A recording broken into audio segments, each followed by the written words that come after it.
Diyos ko, ano na naman itong nabalitaan ko? Na si Marian Rivera daw ay hinablot ang award sa BAFTA or during BAFTA awarding.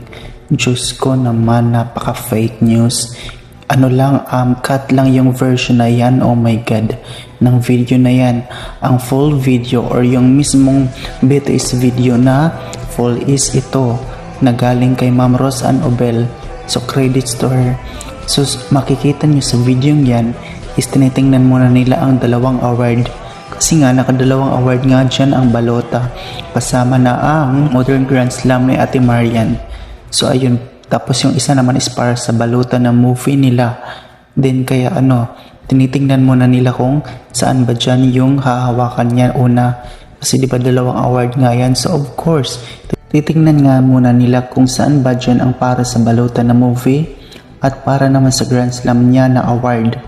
At hindi siya hinablot kasi nag-sign ang babae na parang ibibigay na niya ang award kay Ate Marian. Kaya nang marinig ng Ate Marian ang sign ay kaagad niyang kinuha nga ang award. Yun ang aking observation. Pero kahit na si Ate Rosa nang magsabi ay walang katotohanan yung issue na yun. Dahil ang totoo ay dalawa nga ang nakuha nilang award.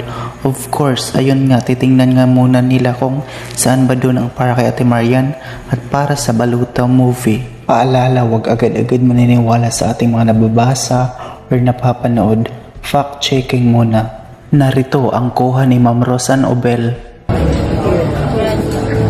Wala na po, okay na po. Ayan.